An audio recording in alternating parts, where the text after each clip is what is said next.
Hello everyone, welcome back to my channel. আজ আমি আপনাদেরকে 2 সুতোর বড় ভরাট দেখাচ্ছি।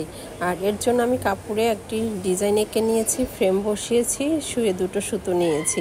আর সুইটাকে নিচের থেকে কাপড়ের উপর দিকে উঠিয়ে নিয়েছি। এবারে এক গোড়ার থেকে শুরু করে উপরের দিকে নিয়েছি। এইভাবে করে সেলাইটা করতে হবে। আর ছোট থেকে আস্তে আস্তে বড়র দিকে আগাতে হবে। আর লম্বা যে বড় সুতোটা আসবে সেলাইয়ের সময়, সেই সুতোটাকে আপনি মধ্যখানে 3-4 বার করে সুই দিয়ে ফোড় দিয়ে আটকে নিতে হবে এবং ফোড়টা একটু তেঁচড়া করে দিয়ে এরপর আপনাকে সামনের দিকে টেনে নিতে হবে, যেন কোনো বাঁকা না হয় বা কিছু পিছনে না থাকে। সুতোটা সব সময় সামনে এবং ডান দিকে আপনাকে টেনে ধরতে হবে, তাহলে ভরাটার মধ্যে কোনো গিট থাকবে না, একবারে প্লেন ভরাট হবে।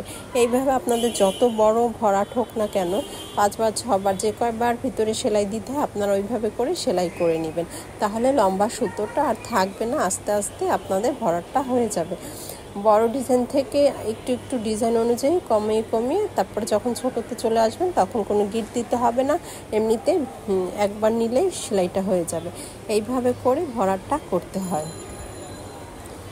ভরাট আপনি যত সুন্দর করে আটকাবেন দেখতে ততটাই ভালো হবে, আর কাপড়ের সঙ্গে বসবে। আয়রন করার পরে দেখতে অসাধারণ লাগবে। কয়েকবার করে চেষ্টা করলে আপনারা বুঝতে পারবেন, আর করতে করতে আপনাদের শেখা হয়ে যাবে।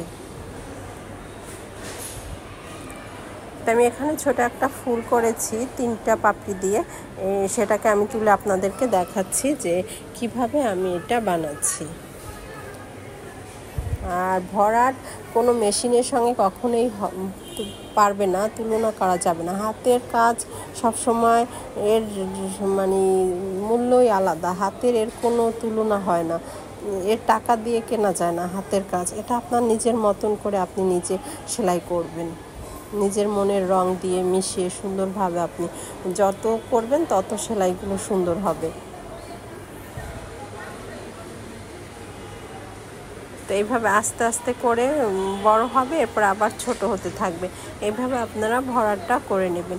আমি আপনাদেরকে দেখাচ্ছি, আপনারা আমার হাতের দিকে খেয়াল করলেই দেখতে পারবেন যে আমি সুতোটা কিভাবে তুলেছি। লম্বা সুতোটা উঠিয়েছি, এরপরে আমি এর মধ্যে ছোট ছোট করে সেলাই দিয়ে ওটাকে আটকে নিচ্ছি। ভরাটের কাজেই হচ্ছে সুতোটাকে আটকে নেওয়া, যেন ওইটা না বের হয়ে থাকে।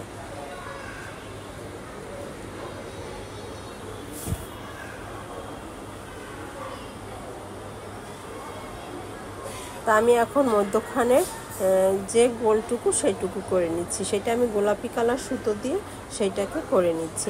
এইটাও প্রথমে এক ধার দিয়ে করতে হবে, আস্তে আস্তে বড় হবে এবং শেষে আবার ছোট হয়ে যাবে। যাই করবেন আপনাদের ডিজাইনটা যতটুকু সের মধ্যে দিয়ে আপনাদের কাজটাকে শেষ করতে হবে।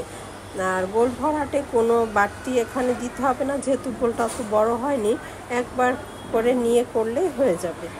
তা আমার এইভাবে গোল সেলাইটাও হয়ে গিয়েছে। এরপরে আমি ফুলের পাপড়ির যে চারোপাশ সেই কিনারটাকে আমি ডাল সেলাই করে আটকে নিচ্ছি, তাহলে দেখতে আর একটু সুন্দর লাগবে। সেলাইটা আপনার মনের মধ্যে থেকে আসবে যে আপনি কিভাবে করবেন। তো আমি পাশ থেকে আর একটু ডাল ফুট দিয়ে সেলাইটাকে আটকে নিলাম। ডাল সেলাইটা আমি আপনাদেরকে দেখিয়েছি। তো ওইটা হয়ে গিয়েছে। এখন আমি ফুলের যে ডাটা সেটাকে আমি ডাল ফোট দিয়ে করে নিলাম। আর ডাল ফোটটা সবসময় ছোট ছোট করে ফেলতে হবে ফোটটাকে, তাহলে আপনার সেলাইটা ভালো হবে। তা না হলে উঠে উঠে থাকবে, উঁচু উঁচু হয়ে থাকবে, দেখতে ভালো হবে না। ছোট সুই দিয়ে এই সেলাইগুলো লম্বা চিকন ছোট সুই দিয়ে করতে হবে, একবারে ছোট না, কিন্তু চিকন সুই দিয়ে করতে হবে, তাহলে সেলাইগুলো ভালো হবে। তো আমার ডালটাও হয়ে আসছে। এবারে আমি আপনাদেরকে যা বাকি আছে সেটুকু করে দেখাবো।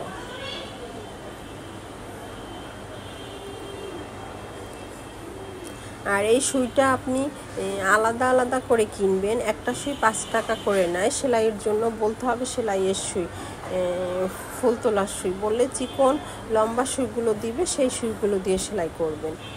কিন্তু সোনামুখী সুই দিয়ে করা যাবে না, ওই সুইগুলো একেবারেই ছোট।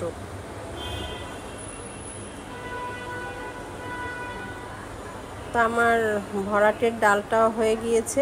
আমার প্রত্যেকটা আপনাকে দেখাচ্ছি, সবগুলো আপনাদেরকে আমার সেলাই হয়ে গিয়েছে। এখন আমার এই পাশে একটু গোলাপির কাজ বাকি আছে, ডাল, সেইটা করে নিচ্ছি। করে নিয়ে আপনাদেরকে খুলে দেখাচ্ছি যে আমি কি সেলাই করলাম, ভরাট কি বানালাম।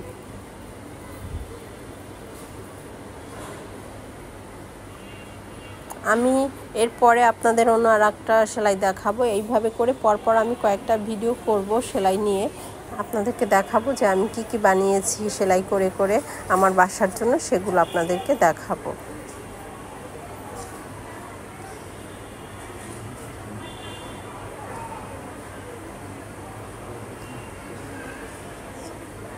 তো আমার এই সেলাইটা এখন শেষ হয়ে গিয়েছে। এরপরে আমি আপনাদেরকে আমি কি বানিয়েছি সেটা আপনাদেরকে দেখাচ্ছি। আর পাশে সবসময় আপনি একটা আউটলাইন করলে ডিজাইনটা দেখতে আর একটু ভালো লাগবে। তো আমি ওই আউটলাইনটা ডাল সেলাই দিয়ে করে নিয়েছি।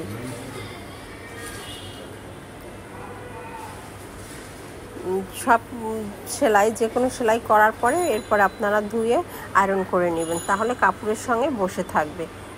এই যে সেলাইটা আমার শেষ, একবারেই খুবই সুন্দর হয়েছে।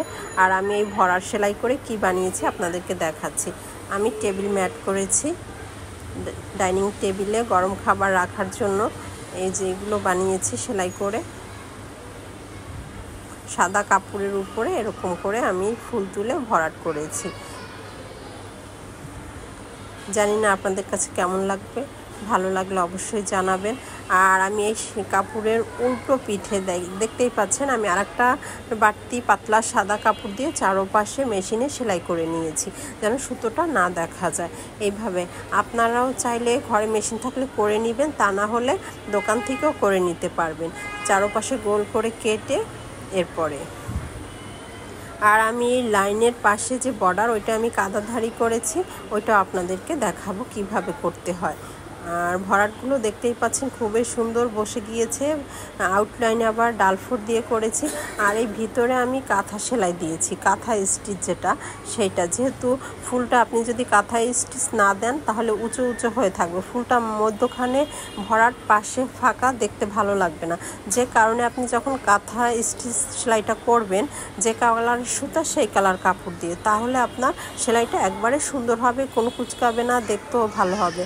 আর এটা এইভাবে গোল করে কেটে বসাবেন। আবার আসবো অন্য ভিডিও নিয়ে। সকলে ভালো থাকবেন।